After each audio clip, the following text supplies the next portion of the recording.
కోసం ఏడవను.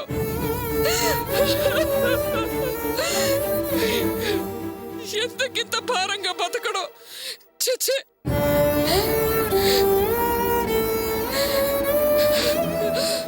తాళి మెడలో పడగానే తల్లిదండ్రులు శత్రువులైపోతారా? భగవంతుడా, ఏంటయ్యా ఇది? ఏంటి కర్మ? అత్తయ్య, అల్లుడికి అత్తింటి వాళ్ళకి పడకపోతే ఇంతే. మొగుడి కోసం మొగుడే కావాలనుకుంటే నా జీవితం నా సంసారం అనుకునే ఏ ఆడపిల్ల అయినా ఇంతే చేస్తుంది అత్తయ్య. పుట్టింటి వాళ్ళని వదిలేసి మొగుడు వెంట నడవాల్సిందే. అంతెందుకు, నేను చేసింది కూడా అదే కదా. సహజంగా జరిగేదంతా ఇంతే అత్తయ్య. ఆడపిల్లల తలరాత తాళి కట్టిన వాడి కోసం తల్లిని వదులుకోవాల్సిందే. జన్మనిచ్చింది తల్లి అయినా జీవితం తాళి కట్టినోడితోనే అని తల్లితో తెగదింపులు తప్పవత్తయ్యా. లక్ష్మి, ఏమైంది? టాబ్లెట్స్ తీసుకురాపా. కూర్చో కూర్చో, వెళ్ళి మంచినీళ్ళు తీసుకురా. వదినా, మంచినీళ్ళు త్వరగా తీసుకురా వదినా. ఈ టాబ్లెట్ వేసుకోమ్మా. నాకేం వద్దండి. అమ్మా, కూతుళ్ళిద్దరు అలా అంటే ఎలా? ఈ టాబ్లెట్ వేసుకున్న తర్వాత నన్ను అపార్థం చేసుకున్నాక నాకు ఈ మాత్రలు అవి వద్దండి. అలా అంటే ఎలా? టాబ్లెట్ నా మాట వేసుకో లక్ష్మి. మంచి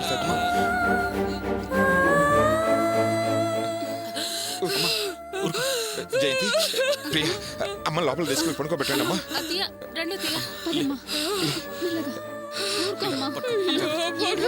నా కూతుళ్ళిద్దరూ నన్ను అసహించుకున్న తర్వాత నేను ఎందుకు బతికుండాలయ్యా? ఏంటి కర్మ?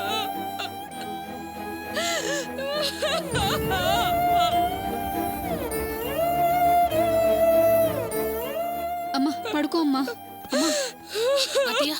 పడుకోండి మెల్లగా మెల్లగా.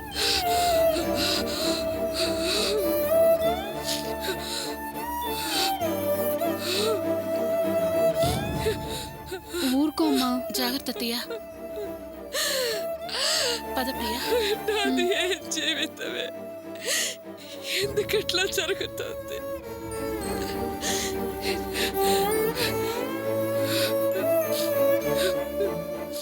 వరలక్ష్మి, ఇప్పుడు నువ్వు ఉన్న పరిస్థితుల్లో నిన్నెలా ఓదార్చాలో కూడా నాకు అర్థం కావటం లేదు. కానీ ఒక్క మాట మాత్రం చెప్పక తప్పటం లేదు. ఇప్పుడు మనం అనుభవించే అన్ని కష్టాలకి, కార్చే కన్నీళ్ళకి కారణం నువ్వు అతిగా ఆశపడటమే. ఇది నేను నిన్ను తప్పుపట్టడానికో తక్కువ చేసి మాట్లాడటానికో అనడం లేదు. ఇక మీదటనైనా వాస్తవాన్ని గ్రహించి నిజంలో బ్రతకాలని మాత్రమే అంటున్నాను.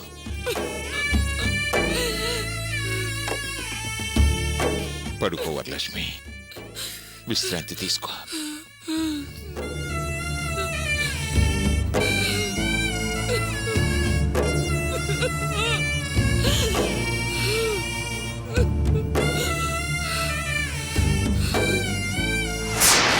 నిజమా అర్చన అలా అందా?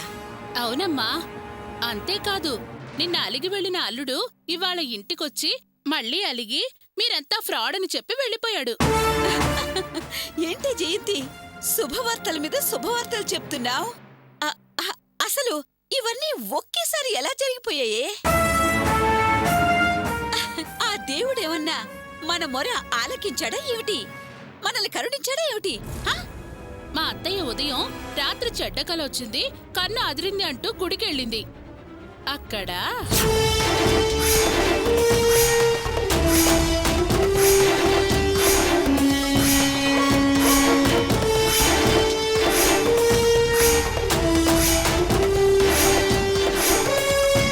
అదమ్మా జరిగింది.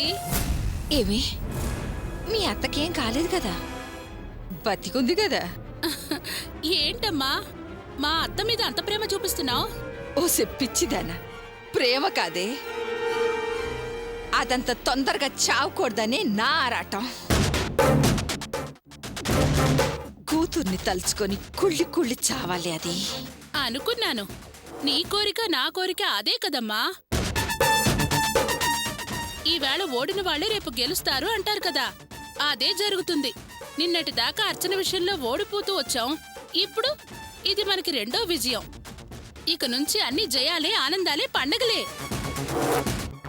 వరస విజయాలేనమ్మా, వరస విజయాలు. ఇప్పుడు మా అత్తగారికి 2 కూతుళ్ళు దూరమయ్యారు. 2 కళ్ళు పోయి గుడ్డిదయింది. ఇక 3వది ఆ ప్రియ. దాన్ని మెల్లిగా నా ట్రాప్లోకి తీసుకుని పిడికిట్లో బంధించానే అనుకో, మా అత్త ప్రాణం ఆవిరైపోతుంది.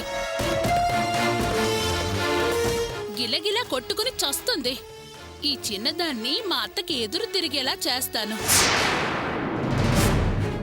ఏ ఇంటి ముందు నిలబడి నిన్ను మెడపట్టి బయటికి గెంటిందో అదే ఇంటి ముందర నిలబడి నీ కాళ్లకు దండం పెట్టుకుని వియ్యపురాలుగా రండి రండి అంటూ స్వాగతం పలికేలా చేస్తానమ్మా. చాలా సంతోషంగా ఉంది జయంతి, చాలా సంతోషంగా ఉంది. అసే కాని ఏది చేసినా ఆచితూచి జాగ్రత్తగా అడుగువే. అనుకున్నదంతా జరుగుతుందిలే అని అజాగ్రత్తగా తప్పుటడుగు వేసావో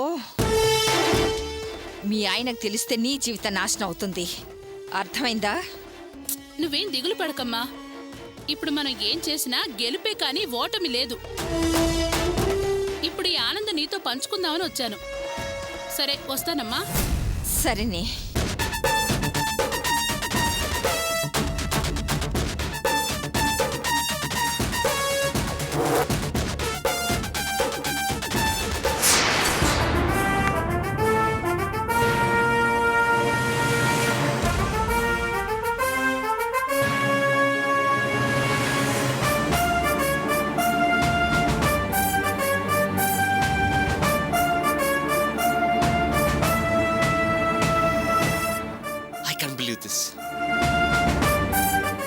I really can't believe this. How come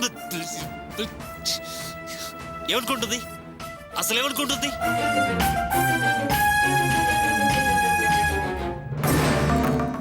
ఆమె కంటికి జోకర్లా కనిపిస్తున్నానా?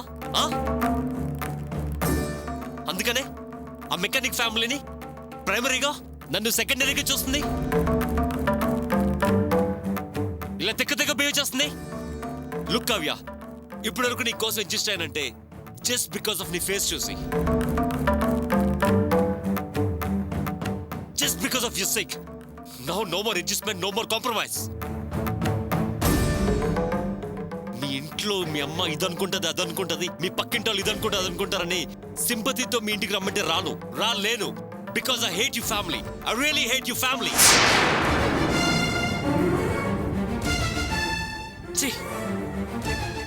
ఎందుకంటే వాళ్ళకి పద్ధతి తెలియదు. They don't know how to behave. They do all overaction.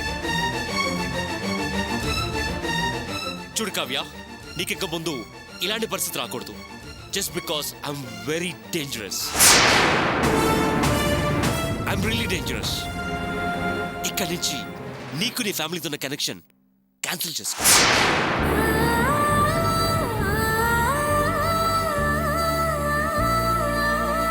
ఇక్కడి నుంచి నువ్వు మీ ఇంటికి వెళ్ళే పని లేదు, నేను నీతో వచ్చే పని లేదు.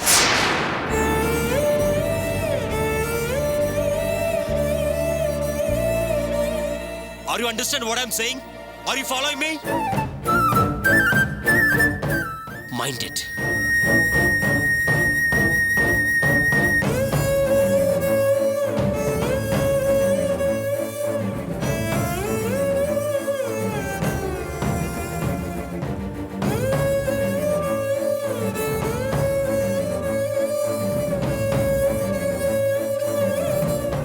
చూడమ్మ కావ్య,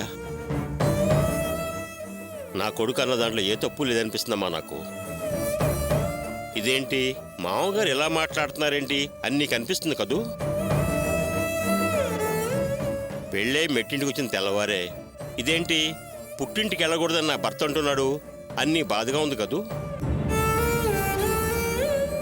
నీ బాధ నేను అర్థం చేసుకోగలనమ్మా. కానీ నువ్వు కూడా వాడి కోపంలో ఉన్న బాధని న్యాయాన్ని అర్థం చేసుకోమ్మా.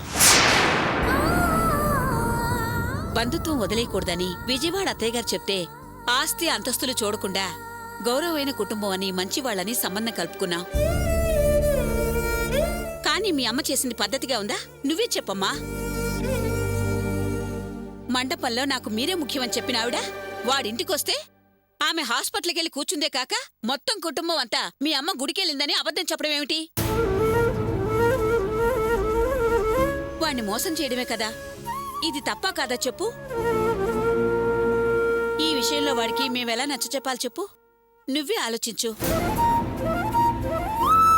నువ్వో చదువుకున్న పిల్లవి, నీకు మేమేమిటో వివరంగా చెప్పాల్సిన అవసరం లేదు. అన్నీ అర్థం చేసుకోగలవు. పైగా పెళ్ళైన ఆడపిల్లకి అన్నీ అత్తవారిలే కదా, అక్కడే కదా కొత్త జీవితం ప్రారంభమయ్యేది. వాడి ఆలోచన ప్రకారం నడుచుకుంటే మంచిదని నా అభిప్రాయం. నువ్వు పుట్టింటి ఆలోచన మానేసి నీ జీవితం గురించి ఆలోచించమ్మా, అదే మంచిదమ్మా. అపార్థాలు రానివ్వకు. తేడాలు రాకుండా లేకుండా సంతోషంగా మీ సంసారం సాగాలమ్మా. అలా మలుచుకొని నడుచుకుంటే నీకే మంచిది. మోనికా, నువ్వెళ్ళి అన్నయ్యకి జ్యూస్ తీసుకురామ్మా. సరేనమ్మా. పైన మల్స్ కోపంగా ఉన్నాడు. నువ్వెళ్ళి వాడికి జ్యూస్ ఇచ్చి వాడికి కోపం తగ్గేలా 4 మంచి మాటలు చెప్పమ్మా. వదినా, ఇదిగో జ్యూస్. ఆ వదినా, ముందు డోర్ కొట్టి వెళ్ళు, లేకపోతే అన్నయ్య తిడతాడు.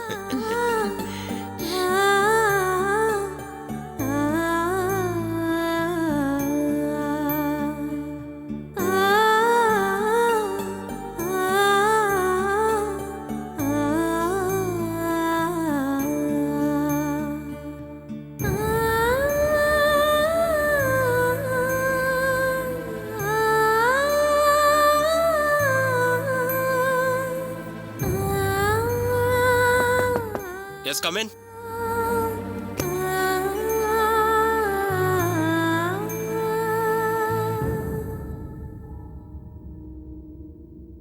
జ్యూస్ తీసుకోండి.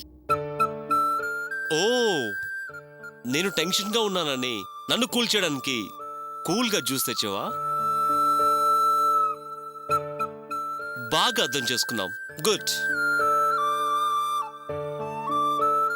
Thank you so much. Hey, నుంచునున్నావంటి? కూర్చో.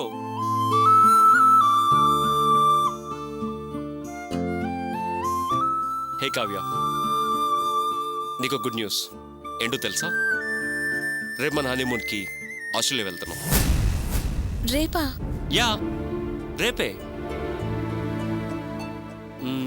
యాక్చువల్గా నెక్స్ట్ వీకే ప్లాన్ చేశాను, బట్ మీ ఇంట్లో జరిగిన ఇన్సిడెంట్ నన్ను బాగా డిస్టర్బ్ చేసింది. So I can't wait for 1 more week.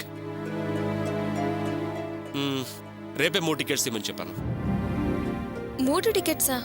Yeah, నువ్వు నేను, మనతో పాటు రామ్ ఆస్ట్రేలియా వస్తున్నాడు. వాడి మీద నాకు ఇంకా డౌట్గానే ఉంది. వాడు మా వెంటొచ్చి ఏదైనా ప్లే చేసి విడతీసేస్తే? మనం హనీమూన్ కదా వెళ్ళేది, రామ్ మనతో పాటు రావాలా? Look, Kavya, this is not only a honeymoon trip. It's an individual business trip also. ఆస్ట్రేలియాలో ఒక బ్రాంచ్ ఓపెన్ చేద్దాం అనుకుంటున్నాం. రమ్మన్తో వస్తే తన పనులు చూసుకుంటాడు, మనం హ్యాపీగా తిరగచ్చు. ఐ జస్ట్ సూపర్వైజ్ ఇట్, అంతే.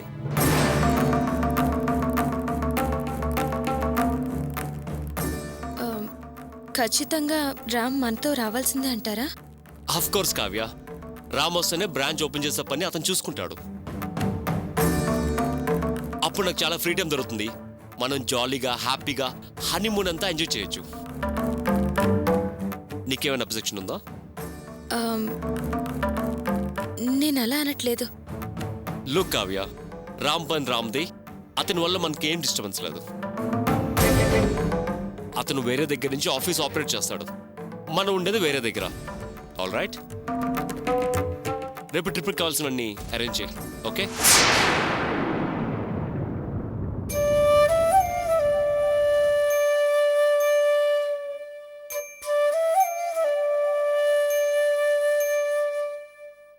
బావగారు, అరే బావగారా, రండి రండి, లోపలికి రండి బావగారు, లోపలికి రండి. కూర్చోండి కూర్చోండి బావగారు. రాక రాక మా ఇంటికి వచ్చారు, చాలా సంతోషం. ఏం తీసుకుంటారు? కాఫీ, టీ, పాలు? నేను కాఫీ సుమారుగా చేస్తానులేండి, పర్వాలేదుగా, సర్దుకుంటారుగా. ఏంటి బావగారు ఆలోచిస్తున్నారు? ఓహో, నేను కాఫీ సుమారుగా చేస్తానంటే ఈయన ఏ కషాయమో ఇచ్చి ఇబ్బంది పడతాడేమోనని భయపడుతున్నారా? మరీ భయపడకండి, అంత దారుణంగా చేయను. కాస్త రుచిగానే ఉంటుందిలేండి కాఫీ.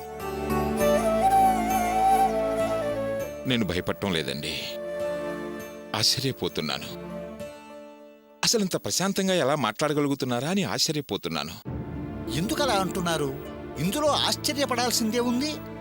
మీరు మా ఇంటికి వచ్చారు, మర్యాదపూర్వకంగా కాఫీ ఇస్తానన్నాను. ఇందులో అంత ఆలోచించాల్సిందే ఉంది. అది కాదండి, మీరు నమ్మినా నమ్మకపోయినా ఒక్క విషయం చెబుతున్నాను. మీ స్థానంలో నేనుంటే మెడబట్టుకుని బయటకు గెంటుండేవాణ్ణి.